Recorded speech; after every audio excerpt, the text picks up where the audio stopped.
हरियाणा की हर अपडेट के लिए बेल आइकन दबाएं और सब्सक्राइब करें एस टीवी हरियाणा न्यूज। पर्यावरण और प्रकृति के साथ सहजीवन का संदेश छिपा होता है, तो दूसरी ओर कई सारे पर्व प्रकृति की रक्षा के लिए ही मनाए जाते हैं। जैसे बिहार के पश्चिमी चंपारण में सदियों से थारू आदिवासी समाज के लोग 60 घंटे के लॉकडाउन, या उनके ही शब्दों में कहें तो 60 घंटे के बरना का पालन करते हैं।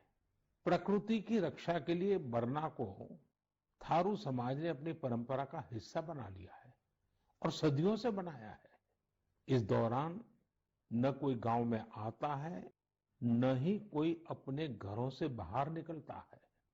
और लोग मानते हैं कि अगर वो बाहर निकले या कोई बाहर से आया, तो उनके आने जाने से लोगों की रोजमर्रा की गतिविधियों से नए पेड़ पौधों को नुकसान हो सकता है। बरना की शुरुआत में भव्य तरीके से हमारे आदिवासी भाई बहन पूजा पाठ करते हैं और उसकी समाप्ति पर आदिवासी परंपरा के गीत, संगीत, नृत्य जम करके उसके कार्यक्रम भी होते हैं। साथियों, इन दिनों ओणम का पर्व भी धूमधाम से मनाया जा रहा है। ये पर्व चिनगम महीने में आता है। इस दौरान लोग कुछ नया खरीदते हैं, अपने घरों को सजाते हैं, पुक्लम बनाते हैं, ओणम सादिया का आनंद लेते हैं। तरह तरह के खेल और प्रतियोगिताएं भी होती हैं। ओणम की धूम तो आज दूर सुदूर विदेशों तक पहुंची हुई है। अमेरिका हो, यूरोप हो या खाड़ी देश हो, ओणम का उल्लास आपको हर कहीं मिल जाएगा। ओणम एक इंटरनेशनल फेस्टिवल बनता जा रहा है। साथियों, ओणम हमारी कृषि से जुड़ा हुआ पर्व है। ये हमारी ग्रामीण अर्थव्यवस्था के लिए भी एक नई शुरुआत का समय होता है। किसानों की शक्ति से ही तो हमारा जीवन, हमारा समाज चलता है। हमारे पर्व किसानों के परिश्रम से ही रंग बिरंगे बनते हैं। हमारे अन्नदाता को, किसानों की जीवनदायिनी शक्ति को वेदों में भी बहुत गौरवपूर्ण रूप से नमन किया गया है। ऋग्वेद में मंत्र है, अन्नानाम पतये नमः, अन्नानाम पतये नमः, क्षेत्राणाम पतये नमः। अर्थात अन्नदाता को नमन है, किसान को नमन है। हमारे किसानों ने कोरोना के इस कठिन परिस्थितियों में भी अपनी ताकत को साबित किया है। हमारे देश में इस बार खरीफ की फसल की बुआई पिछले साल के मुकाबले 7% ज्यादा हुई है। धान की रुपाई इस बार लगभग 10%, दालें लगभग 5%, मोटे अनाज, कोर्स सीरियल्स लगभग 3%, ऑयल सीड्स लगभग 13%, कपास लगभग 3% ज्यादा बोई गई है। मैं इसके लिए देश के किसानों को बधाई देता हूं, उनके परिश्रम को नमन करता हूं। मेरे प्यारे देशवासियों, कोरोना के इस कालखंड में देश कई मोर्चों पर एक साथ लड़ रहा है, लेकिन इसके साथ साथ कई बार मन में ये भी सवाल आता रहा कि इतने लंबे समय तक घरों में रहने के कारण मेरे छोटे छोटे बाल मित्रों का समय कैसे बीतता होगा। और इसी से मैंने गांधीनगर की चिल्ड्रन यूनिवर्सिटी, जो दुनिया में एक अलग तरह का प्रयोग है, भारत सरकार के महिला और बाल विकास मंत्रालय, शिक्षा मंत्रालय, सूक्ष्म लघु और मध्यम उद्योग मंत्रालय, इन सभी के साथ मिलकर हम बच्चों के लिए क्या कर सकते हैं, इस पर मंथन किया, चिंतन किया। मेरे लिए ये बहुत सुखद था, लाभकारी भी था, क्योंकि एक प्रकार से ये मेरे लिए भी कुछ नया जानने का, नया सीखने का अवसर बन गया। साथियों, हमारे चिंतन का विषय था खिलौने और विशेषकर भारतीय खिलौने। हमने इस बात पर मंथन किया कि भारत के बच्चों को नए नए टॉयज कैसे मिले, भारत टॉय प्रोडक्शन का बहुत बड़ा हब कैसे बने। वैसे मैं मन की बात सुन रहे बच्चों के माता पिता से क्षमा मांगता हूं, क्योंकि हो सकता है उन्हें अब ये मन की बात सुनने के बाद खिलौनों की नई नई डिमांड सुनने का शायद एक नया काम सामने आ जाएगा। साथियों, खिलौने जहां एक्टिविटी को बढ़ाने वाले होते हैं, तो खिलौने हमारी आकांक्षाओं को भी उड़ान देते हैं। खिलौने केवल मन ही नहीं बहलाते, खिलौने मन बनाते भी हैं और मकसद गढ़ते भी हैं। मैंने कहीं पढ़ा कि खिलौनों के संबंध में गुरुदेव रविंद्रनाथ टैगोर ने कहा था कि बेस्ट टॉय वो होता है जो इनकम्प्लीट हो, ऐसा खिलौना जो अधूरा हो और बच्चे मिलकर खेल खेल में उसे पूरा करें। गुरुदेव टैगोर ने कहा था कि जब वो छोटे थे तो खुद की कल्पना से घर में मिलने वाले सामानों से ही अपने दोस्तों के साथ अपने खिलौने और खेल बनाया करते थे। लेकिन एक दिन बचपन के उन मौज मस्ती भरे पलों में बड़ों का दखल हो गया। हुआ ये था कि उनका एक साथी एक बड़ा और सुंदर सा विदेशी खिलौना लेकर आ गया। खिलौनों को लेकर इतराते हुए अब सब साथी का ध्यान खेल से ज्यादा खिलौने पर रह गया। हर किसी के आकर्षण का केंद्र खेल नहीं रहा, खिलौना बन गया।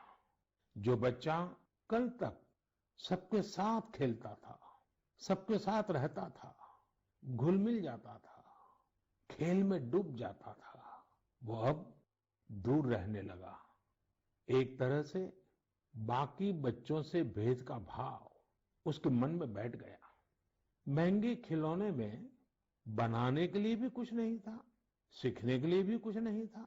यानी कि एक आकर्षक खिलौने ने एक उत्कृष्ट बच्चे को कहीं दबा दिया, छिपा दिया, मुरझा दिया। इस खिलौने ने धन का, संपत्ति का, जरा बड़प्पन का प्रदर्शन कर लिया, लेकिन उस बच्चे की क्रिएटिव स्पिरिट को बढ़ने और संवरने से रोक दिया। खिलौना तो आ गया, पर खेल खत्म हो गया और बच्चे का खिलना भी खो गया। इसलिए गुरुदेव कहते थे कि खिलौने ऐसे होने चाहिए जो बच्चे के बचपन को बाहर लाएं, उसकी क्रिएटिविटी को सामने लाएं। बच्चों के जीवन के अलग अलग पहलू पर खिलौनों का जो प्रभाव है, इस पर राष्ट्रीय शिक्षा नीति में भी बहुत ध्यान दिया गया है। खेल खेल में सीखना, खिलौने बनाना सीखना, खिलौने जहां बनते हैं वहां की विजिट करना, इन सबको करिकुलम का हिस्सा बनाया गया है। साथियों, हमारे देश में लोकल खिलौनों की बहुत समृद्ध परंपरा रही है। कई प्रतिभाशाली और कुशल कारीगर हैं जो अच्छे खिलौने बनाने में महारत रखते हैं। भारत के कुछ क्षेत्र टॉय क्लस्टर्स यानी खिलौने के केंद्र के रूप में भी विकसित हो रहे हैं। जैसे कर्नाटक के रामनगरम में चन्नापटना, आंध्र प्रदेश के कृष्णा में कोंडापल्ली, तमिलनाडु में तंजौर, असम में धुबरी, उत्तर प्रदेश का वाराणसी, कई ऐसे स्थान हैं, कई नाम गिना सकते हैं। आपको ये जानकर आश्चर्य होगा कि global toy industry 7 lakh crore रुपए से भी अधिक की है। 7 लाख करोड़ रुपयों का इतना बड़ा कारोबार, लेकिन भारत का हिस्सा उसमें बहुत कम है। अब आप सोचिए कि जिस राष्ट्र के पास इतनी विरासत हो, परंपरा हो, विविधता हो, युवा आबादी हो, क्या खिलौनों के बाजार में उसकी हिस्सेदारी इतनी कम होनी हमें अच्छा लगेगा क्या? जी नहीं, ये सुनने के बाद आपको भी अच्छा नहीं लगेगा। देखिए साथियों, टॉय इंडस्ट्री बहुत व्यापक है। गृह उद्योग हो, छोटे और लघु उद्योग हो, एमएसएमई हो, इसके साथ साथ बड़े उद्योग और निजी उद्यमी भी इसके दायरे में आते हैं। इसे आगे बढ़ाने के लिए देश को मिलकर मेहनत करनी होगी। अब जैसे आंध्र प्रदेश के विशाखापट्टनम में श्रीमान सीवी राजू है। उनके गांव के अति कोप्पका टॉयज एक समय में बहुत प्रचलित थे।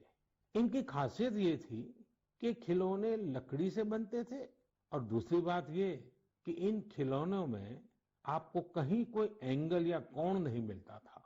ये खिलौने हर तरफ से राउंड होते थे, इसलिए बच्चों को चोट की भी गुंजाइश नहीं होती थी।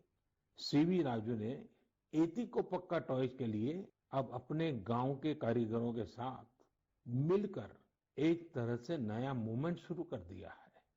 बेहतरीन क्वालिटी के एतिकोप्पका टॉयज बनाकर सीवी राजू ने स्थानीय खिलौनों की खोई हुई गरिमा को वापस ला दिया है। खिलौनों के साथ हम दो चीजें कर सकते हैं। अपने गौरवशाली अतीत को अपने जीवन में फिर से उतार सकते हैं और अपने स्वर्णिम भविष्य को भी संवार सकते हैं। मैं अपने स्टार्टअप मित्रों को, हमारे नए उद्यमियों से कहता हूं, टीम अप फॉर टॉयज। आइए मिलकर खिलौने बनाएं। अब सभी के लिए लोकल खिलौनों के लिए वोकल होने का समय है। आइए हम अपने युवाओं के लिए कुछ नए प्रकार के अच्छी क्वालिटी वाले खिलौने बनाते हैं। खिलौना वो हो जिसकी मौजूदगी में बचपन खिले भी, खिलखिलाए भी।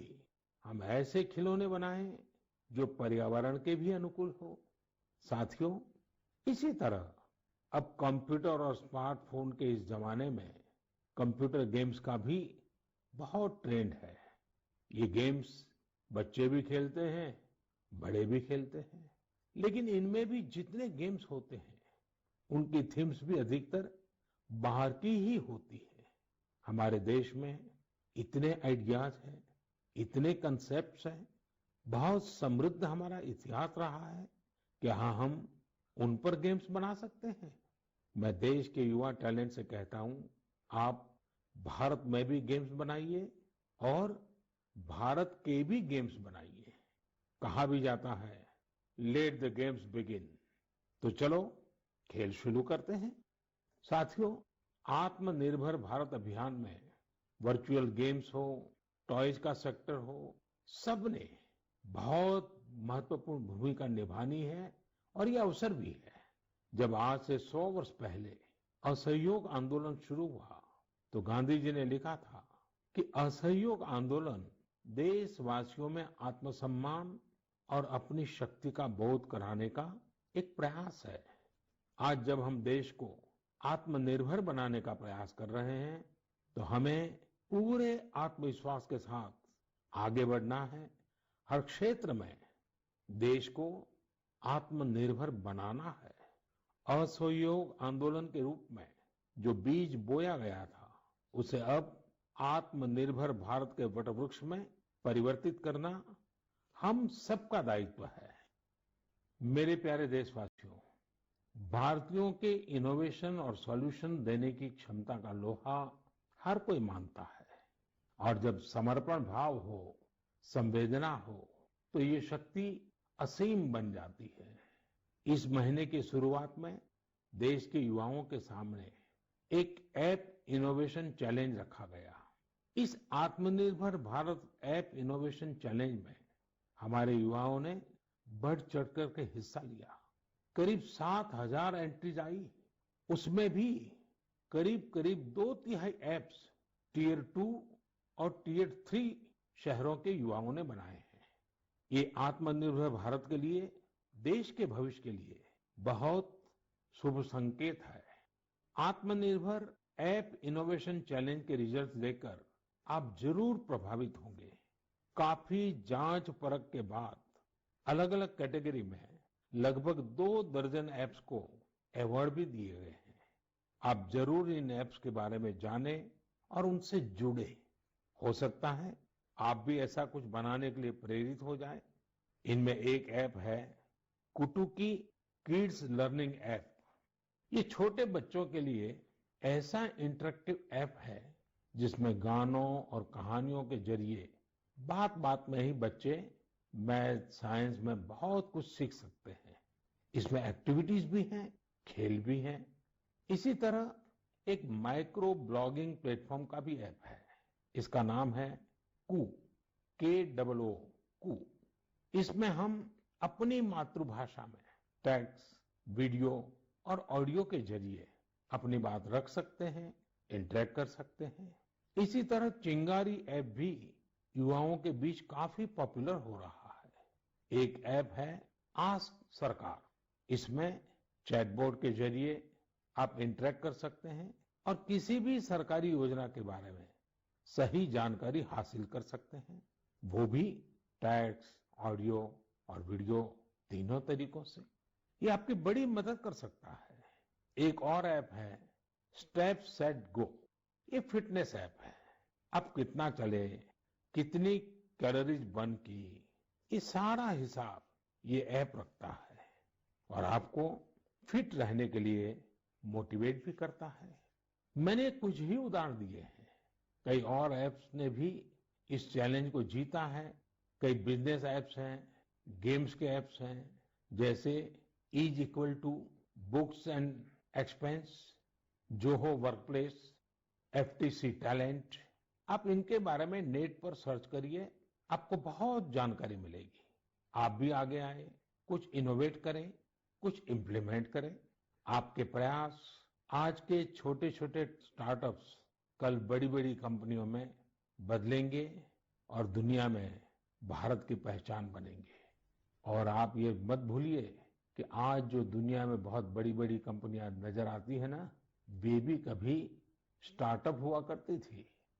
प्रिय देशवासियों, हमारे यहाँ के बच्चे, हमारे विद्यार्थी अपनी पूरी क्षमता दिखा पाए, अपना सामर्थ्य दिखा पाए, इसमें बहुत बड़ी भूमिका न्यूट्रिशन की भी होती है, पोषण की भी होती है।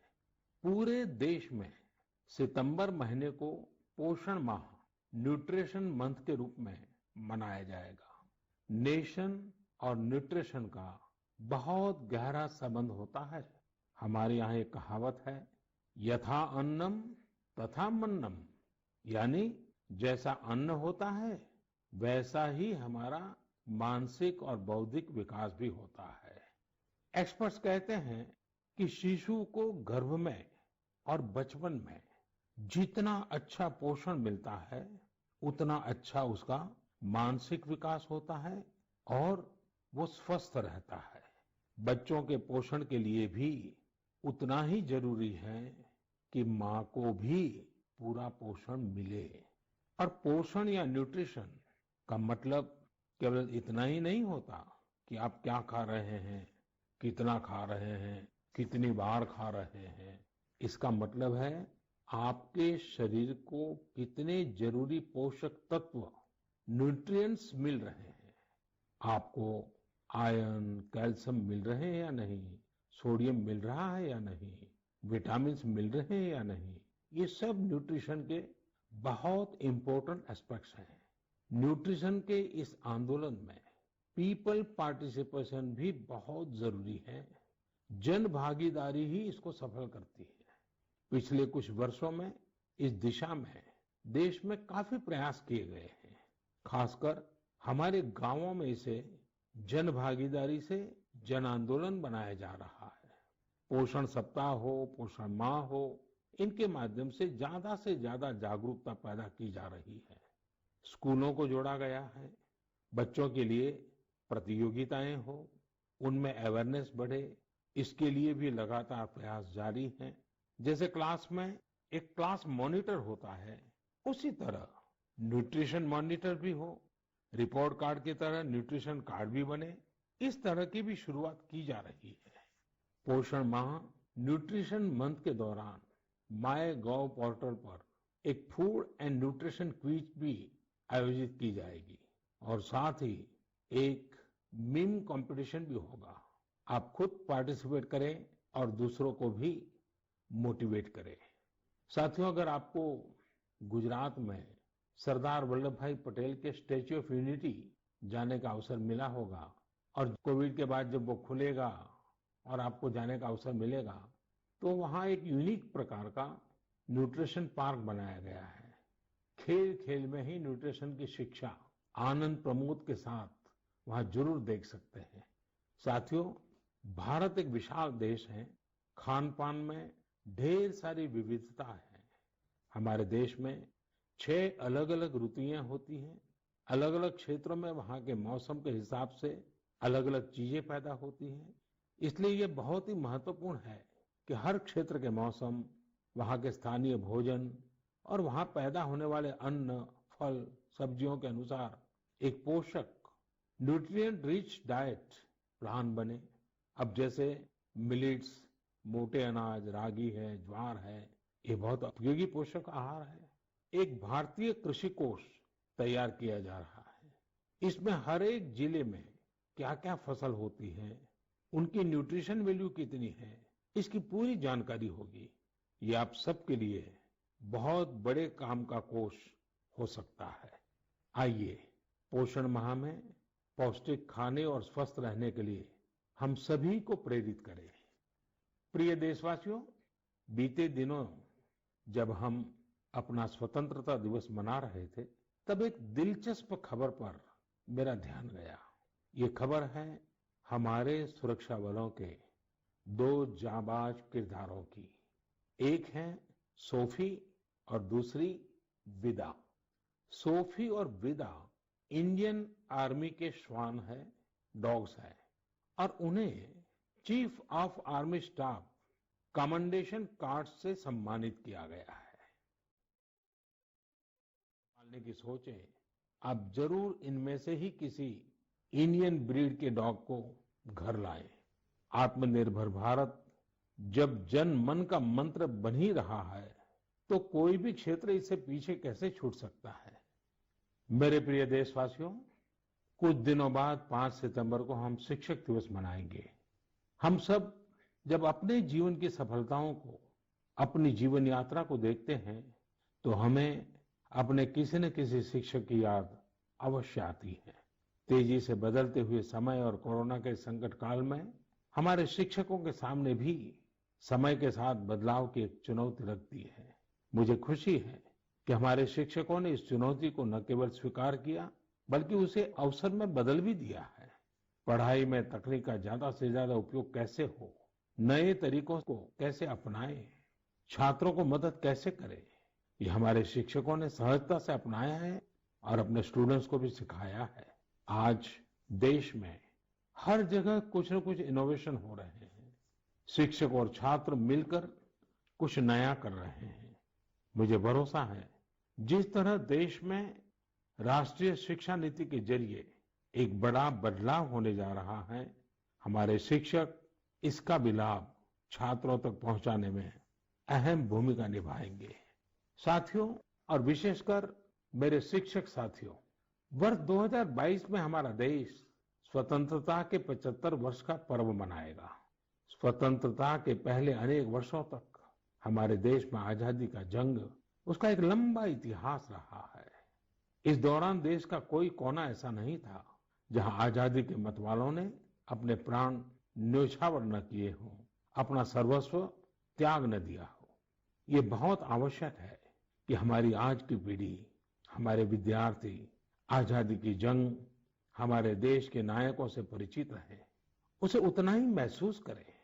अपने जिले से, अपने क्षेत्र में आजादी के आंदोलन के समय क्या हुआ, कैसे हुआ, कौन शहीद हुआ, कौन कितने समय तक देश के लिए जेल में रहा, ये बातें हमारे विद्यार्थी जानेंगे तो उनके व्यक्तित्व में भी इसका प्रभाव दिखेगा। इसके लिए बहुत से काम किए जा सकते हैं, जिसमें हमारे शिक्षकों का बड़ा दायित्व है। जैसे आप जिस जिले में हैं, वहां शताब्दियों तक जो आजादी का जंग चला, उन आजादी के जंग में वहां कोई घटनाएं घटी है क्या, इसे लेकर विद्यार्थियों से रिसर्च करवाई जा सकती है। उसे स्कूल के हस्तलिखित अंक के रूप में तैयार किया जा सकता है। आपके शहर में स्वतंत्रता आंदोलन से जुड़ा कोई स्थान हो तो छात्र छात्राओं को वहां ले जा सकते हैं। किसी स्कूल के विद्यार्थी ठान सकते हैं कि वो आजादी के 75 वर्ष में अपने क्षेत्र के आजादी के 75 नायकों पर कविताएं लिखेंगे, नाट्य कथाएं लिखेंगे। आपके प्रयास देश के हजारों लाखों अनसंग हीरोज को सामने लाएंगे, जो देश के लिए जिए, जो देश के लिए खप गए, जिनके नाम समय के साथ विस्मृत हो गए, ऐसे महान व्यक्तित्वों को अगर हम सामने लाएंगे, आजादी के 75 वर्ष में उन्हें याद करेंगे, तो उनको सच्ची श्रद्धांजलि होगी। और जब 5 सितंबर को शिक्षक दिवस मना रहे हैं, तब मैं मेरे शिक्षक साथियों से जरूर आग्रह करूंगा कि वे इसके लिए एक माहौल बनाएं, सबको जोड़ें और सब मिलकर के जुट जाएं। मेरे प्रिय देशवासियों, देश आज जिस विकास यात्रा पर चल रहा है, इसकी सफलता सुखद तभी होगी जब हर एक देशवासी इसमें शामिल हो, इस यात्रा का यात्री हो, इस पथ का पथिक हो। इसलिए ये जरूरी है कि हर एक देशवासी स्वस्थ रहे, सुखी रहे और हम मिल करके कोरोना को पूरी तरह से हराएं। कोरोना तभी हारेगा जब आप सुरक्षित रहेंगे, जब आप 2 गज की दूरी, मास्क जरूरी, इस संकल्प का पूरी तरह से पालन करेंगे। आप सब स्वस्थ रहिए, सुखी रहिए। इन्हीं शुभकामनाओं के साथ अगली मन की बात में फिर मिलेंगे।